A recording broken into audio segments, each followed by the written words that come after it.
शिव कथा कह रही है, भगवान शंकर का पवित्र चरित्र कह रहा है कि शिव के चढ़े हुए जल का वर्णन स्वयं यमराज की जो धर्मपत्नी है, यमराज की जो धर्मपत्नी है जिसका नाम है धुमोरना। क्या नाम है उसका? धुमोरना। फिर से बोलो आप लोग, आवाज नहीं आई, डबल से बोलो, धुमोरना। और यमराज की धर्मपत्नी धुमोरना ये जल के महत्व को एक बार स्वयं ने धुमोरना ने पूछा था।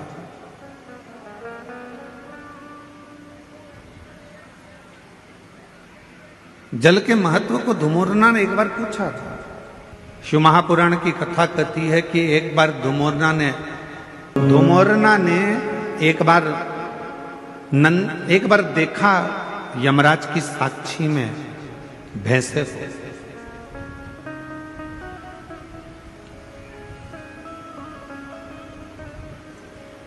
धुमोरना ने देखा कि यमराज का जो भैंसा है,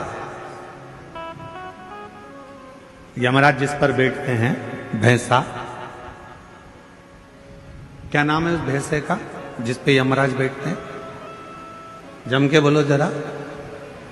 यमराज जिस भैंसे पर बैठते हैं, जिस पाड़े पर यमराज बैठते हैं, जिस भैंसे पर यमराज बैठते हैं, उसका नाम क्या है? उसका नाम है पौंड्रक। क्या नाम है? पौंड्रक।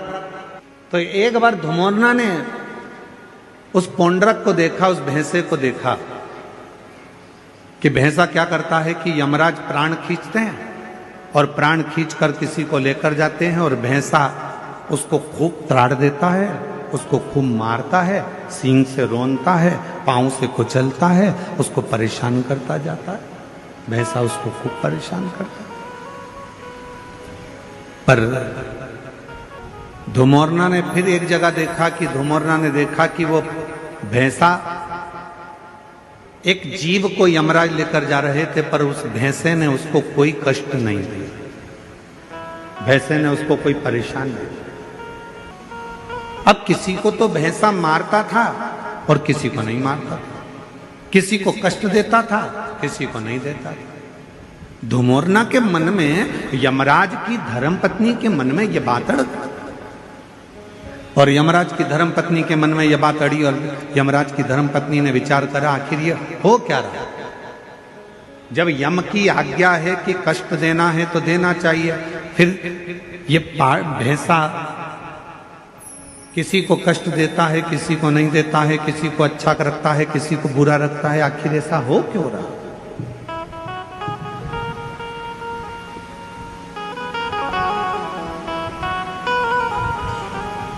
धुमोरना ने भैंसे को बुलाया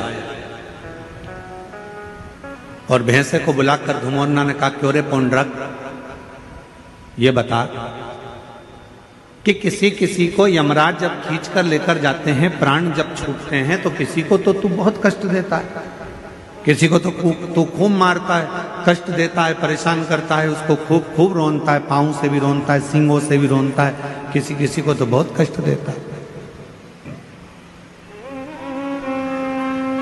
धुमोरना बोली कि पौंड्रक, भैंसे, और किसी किसी को तू मारता ही नहीं है, कष्ट भी नहीं देता, आखिर ऐसा क्यों, किस लिए? तो भैंसे ने कहा धुमोरना से, माताजी, जब भगवान देवाधिदेव महादेव का रुद्र अवतार हुआ, जब मेरे शंकर भगवान का रुद्र अवतार हुआ और उनका रुद्र जो अवतार था, क्रोध का जो अवतार था, उस क्रोध के अवतार में मेरा जो जन्म हुआ है, मैं जो भैंसा बनकर पैदा हुआ हूं वो, और मेरा जन्म हुआ रुद्र की जंघा से। जब मेरा जन्म हो गया रुद्र की जंघा से, तो मैं समझ नहीं पाया कि मैं कहां जाऊंगा। तब देवाधिदेव महादेव ने कृपा कर कर मुझे यमराज को दे दिया। और मैं यमराज का सेवक बन गया। यमराज ने कहा कि तुम यदि मेरे पास में रहोगे तो मेरी आज्ञा का पालन करना पड़ेगा। तो देवाधिदेव महादेव जी ने कहा कि यमराज को मैंने तुम्हें दिया है तो तुम्हें इसकी आज्ञा का पालन करना है, तुम आज्ञा का पालन करो। और यमराज की आज्ञा का पालन धुमोरना से भैंसा कहता है कि मैं करने लगा।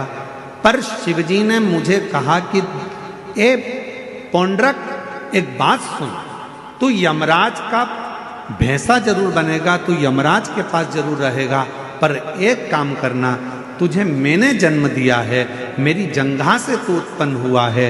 रुद्र कहते हैं यदि कोई संसार का मनुष्य, पशु, पक्षी, जानवर, जलचर, थलचर, कोई मानव, उसके शरीर में अगर शिवलिंग पर चढ़ा हुआ जल, शंकर का चढ़ा हुआ जल यदि उसके शरीर पर कहीं लगा हो या उसके मुख में शंकर का चढ़ा हुआ जल पड़ा हो तो उसे तो त्राण मत देना, उसे कष्ट मत देना, उसको सीधे मार्ग से लेकर,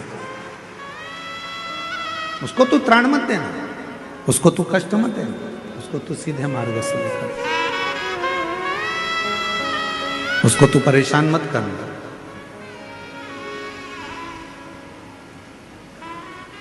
पौंड्रक भैंसे ने वचन दे दिया देवाधिदेव महादेव को कि मैं वचन देता हूं रुद्रदेव, ये मेरा वचन है, जिसके मुख में शिव का चढ़ा हुआ जल होगा, शंकर का चढ़ा हुआ जल छीटा गया होगा, उसको ना यमराज परेशान करेगा ना ये भैंसा परेशान करेगा, वो सीधे कैलाश धाम की ओर जाए।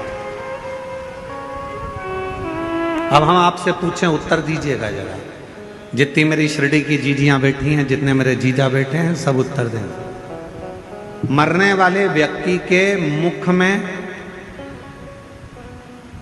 कौन सी पवित्र नदी का जल दिया जाता है? जम के बोलो जरा। गंगा का जल। तुरंत जाओ जल्दी से गंगा का जल इसके मुख में डाल दो। कभी किसी ने पूछा अपने पूर्वजों से, अपने बुजुर्गों से कि मरने वाले के मुख में गंगा जल क्यों दिया जाता है? कभी किसी पवित्र व्यक्ति से पूछा कि मरने वाला व्यक्ति का जब उसको जब शमशान ले जाया जाता है तो उसके शरीर को गंगा जल डालकर पानी से नहलाया जाता है, साफ करा जाता है? कभी किसी ने अपने बुजुर्गों से पूछा कि मरने वाले के मुख में गंगा जल क्यों देते हैं? मरने वाले के मुख में गंगा जल क्यों दिया जाता है? मरने वाले के ऊपर गंगा जल का प्रोक्षण क्यों करा जाता है? गंगा जल क्यों छीटा जाता है? उसका एक कारण है, रुद्रदेव ने जिस भैंसे पर यमराज बैठते हैं वो पौंड्रक भैंसा, रुद्रदेव ने उस भैंसे को कहा था अगर किसी के शरीर पर शिव का चढ़ा हुआ जल हो या मुख में शंकर का जल हो तो उसको तू यम की कैद मत देना। गंगा जल कहाँ चढ़ा है? शंकर की जटा पर। तो गंगा का जल कहाँ से निकलता है? शिव की जटा से। तो शंकर का चढ़ा हुआ जल ही गंगा जल है। इसलिए जब गंगा जल किसी को दे दिया जाता है, उसके शरीर में गिर जाता है, उसके मुख में पड़ जाता है, फिर वो त्राण नहीं भोगता है, उसे कष्ट नहीं, उसे परेशानी नहीं।